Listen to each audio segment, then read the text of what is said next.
AI sounds confident every single time. It doesn't matter if it's right. It doesn't matter if it's working with incomplete information. It doesn't matter if the logic underneath is full of holes. It just sounds confident. And most people take that confidence at face value and move on. Today, I'm going to show you why that's a problem and give you 10 specific techniques you can start using right now to do something about it. Here's something that isn't getting nearly enough attention in the AI space right now. AI tools, Claude, ChatGPT, Gemini, all of them are built to give you an answer every time, whether they have everything they need or not, whether the assumptions they're making are correct or not, whether the reasoning underneath actually holds up or not. They don't flag uncertainty. They don't warn you when they're filling in gaps with their best guesses. They just answer confidently every single time. Now, there's a lot of focus right now on writing better prompts, and honestly, that matters. I've got content myself on that very topic. But there's another skill that doesn't get nearly as much attention, and it might be where most people are leaving the most value on the table. It's knowing what to do after you get the answer. Most people get a response, it looks solid, and they move on. But here's the thing, looking solid and being right are not the same. And for your business, that difference matters. So here's what we're going to cover.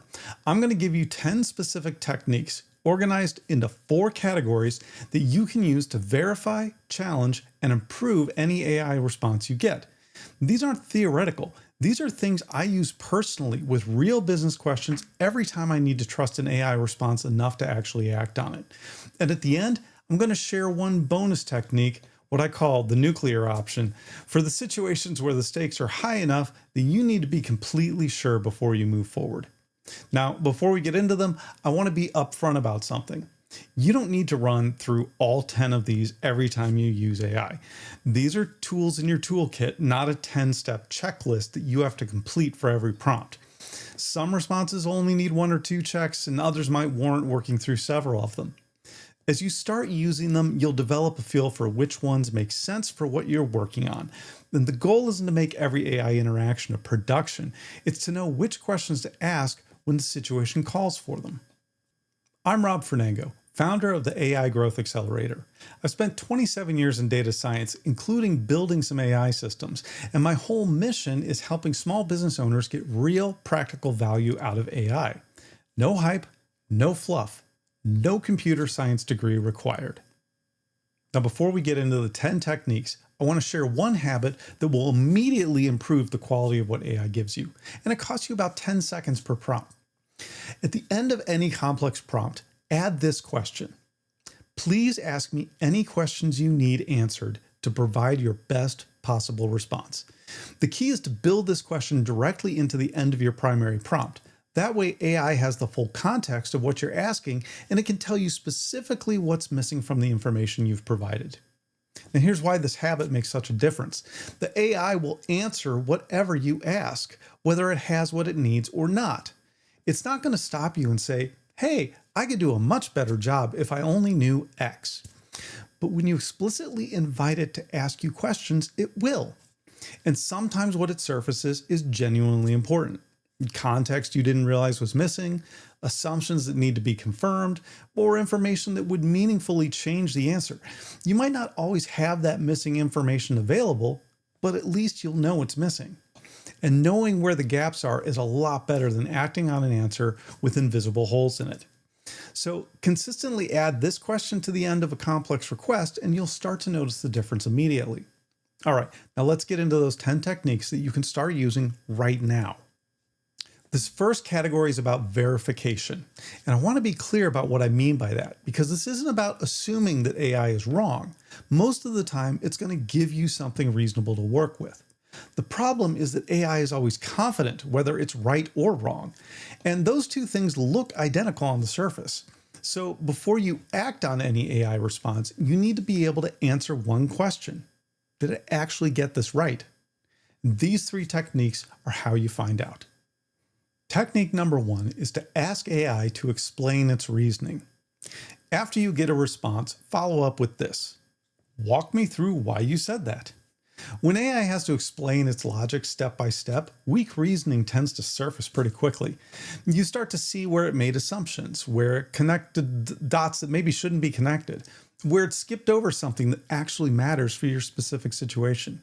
And here's something I want to point out because I think it's really important. You don't need to be an expert to spot this. You're not looking for technical errors. You're reading for logic. Does this actually make sense? Does each step follow from the one before it?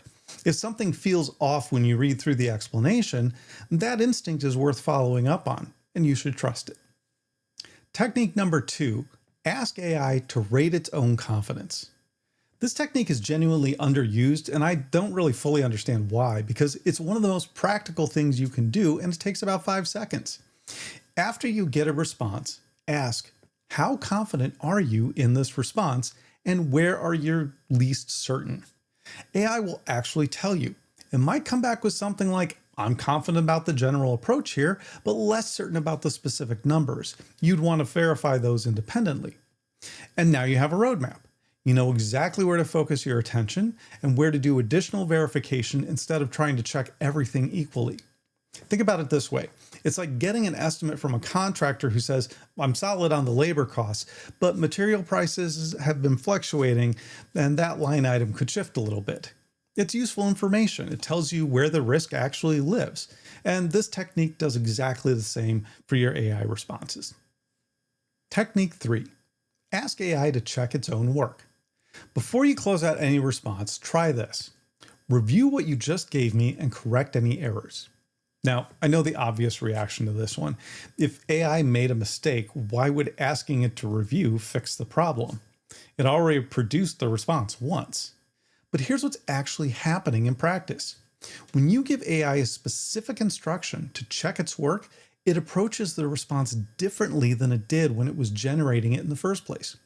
It's not in production mode anymore, it's in review mode, and it catches things. Maybe not everything, but enough that it's consistently worth the extra few seconds it takes. Think of it as a simple second pass before you do anything with the output. Make it a habit. Hey, if you're finding this useful, hit that like button on this video. It genuinely matters.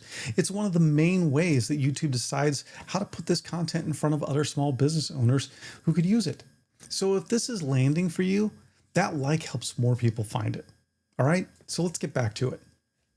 Bucket 1 was about verification, checking whether the answer is right. But bucket 2 is something a little bit different. This is about pressure testing, because an answer can be technically correct and still fall apart the moment you put any real weight on it. These 3 techniques are designed to find out before you act on it. Technique 4, ask AI to critique its own response. There's a meaningful difference between asking AI to check its work and asking it to critique its own response. Checking is proofreading, looking for errors. Critiquing is asking something harder. What is actually weak about this? Try this after you get a response. What are the weaknesses in the answer you just gave me? What you'll often find is that AI comes back with real substantive limitations, things it probably should have flagged in the first response but didn't because you didn't explicitly ask for them. Caveats that actually matter, scenarios where the recommendations break down, context that could change the answer for your specific situation. The first response is AI's best effort at answering your question, but the critique is AI being honest about where that answer has edges. Both are useful, but most people only ever get the first one. Technique 5, ask AI to argue the opposite. This is one of my personal favorites, especially for any kind of business decision. After AI gives you a recommendation, ask it to argue the other side. Now make the case against what you just told me. Now, if AI just told you a pricing strategy makes sense, ask it to explain why that strategy is a bad idea. If it just drafted a marketing message for you, ask it to tear that message apart. You might be surprised at how convincing the counter argument turns out to be. And there's a useful variation on this technique worth keeping in your toolkit. Instead of just asking for the opposite argument in the abstract, ask AI to take a specific perspective. How would a skeptical customer react to this? How would a competitor use this against me?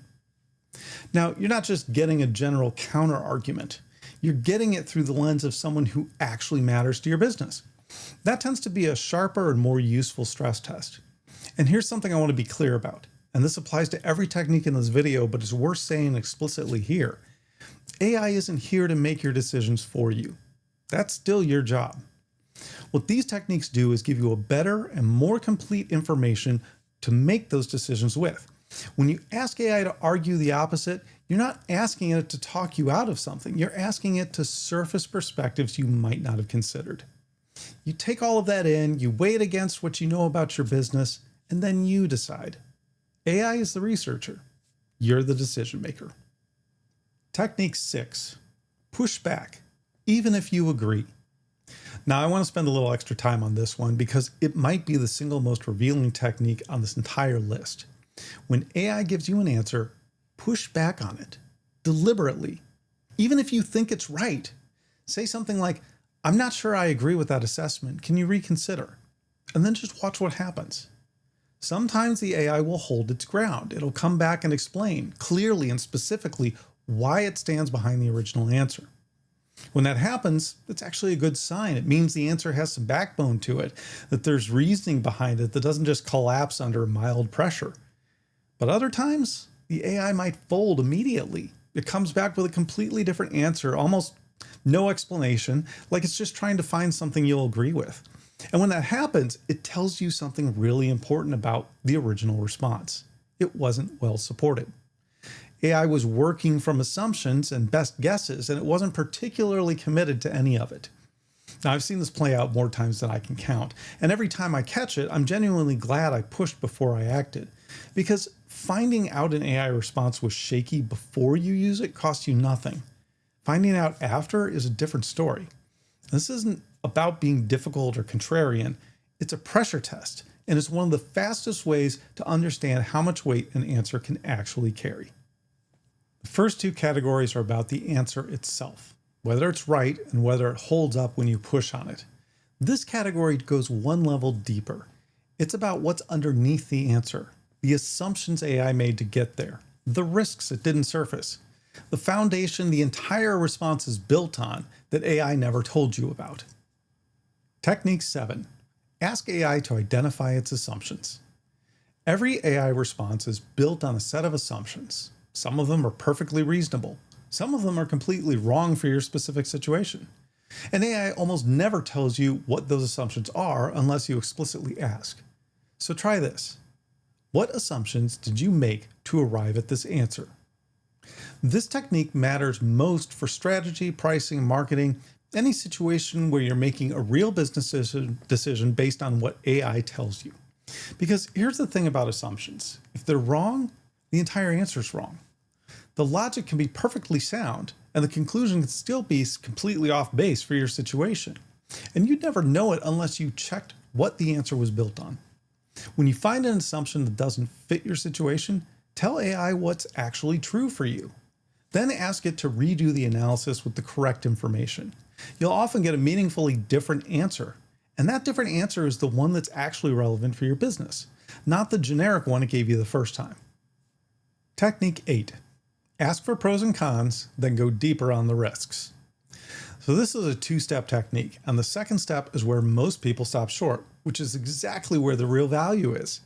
Step 1 is straightforward. After AI gives you a recommendation, ask for the pros and cons. What are the pros and cons of the recommendation you just gave me? This gives you a more complete and balanced picture of the answer.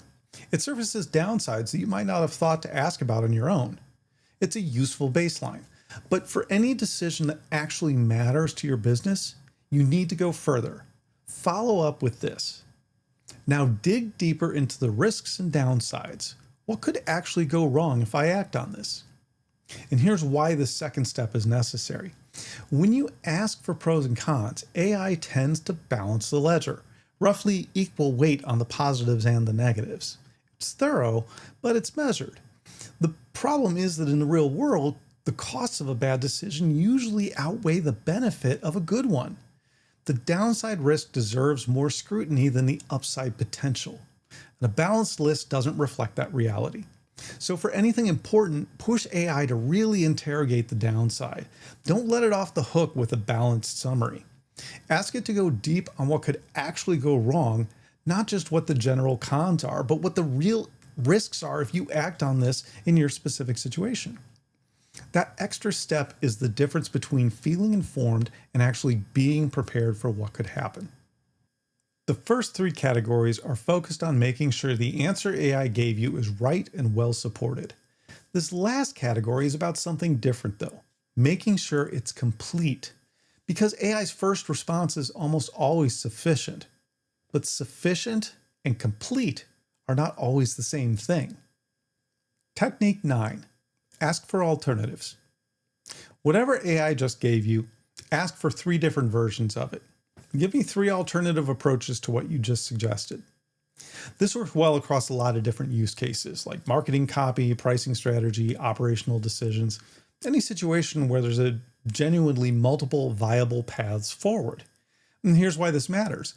AI's first answer tends to be the most obvious answer. It's the one that fits the most common pattern, the one it's seen 1,000 times. That's not always wrong. Obvious answers are obvious because they often work. But it does mean the first answer has a ceiling on it. The alternatives are where things get more interesting. You might find an approach you genuinely hadn't considered, a different angle on the same problem that turns out to be a better fit for your specific situation and your specific customers, something less obvious that has a real advantage. And even if you work through all 4 options and decide that the original one was correct or the best, you now know that with confidence. It's not just an assumption. When you've actively compared it against alternatives and it still comes out on top, that's a much stronger foundation for a decision than just taking the first thing that you were given. Technique 10. Ask, what am I missing?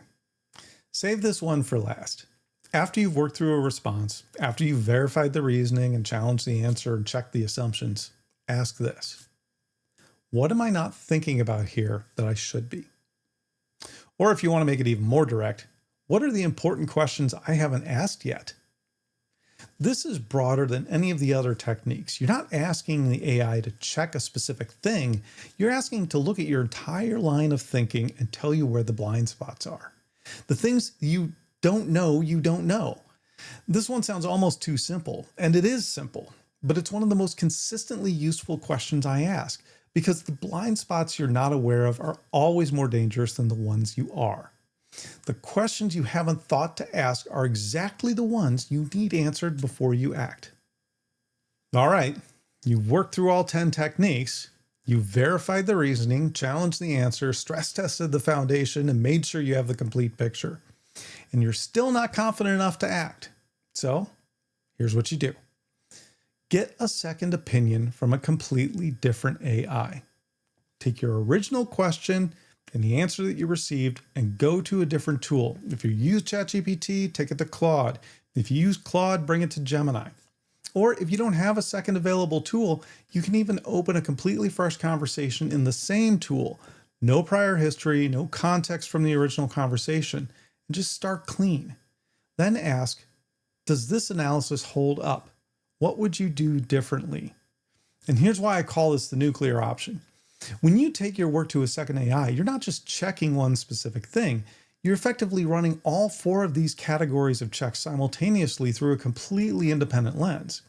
A different tool working from scratch with no access to what the first AI did. It's going to verify the reasoning on its own. It's going to surface different assumptions. It's going to find gaps the first AI missed. It's going to give you a perspective that isn't shaped by anything that happened in the original conversation. If both AIs reach the same conclusion independently, your confidence in that answer should go up significantly. And that kind of independent agreement is meaningful. It tells you the answer isn't just one AI's best guess. If they disagree, that disagreement is genuinely valuable information as well. It tells you exactly where the uncertainty lives. It shows you the fault lines in the answer, and it points you precisely to where you need to dig deeper before you commit. You don't need to do this for every prompt. In fact, most of the time, working through the relevant techniques I just listed of the first 10 is more than enough.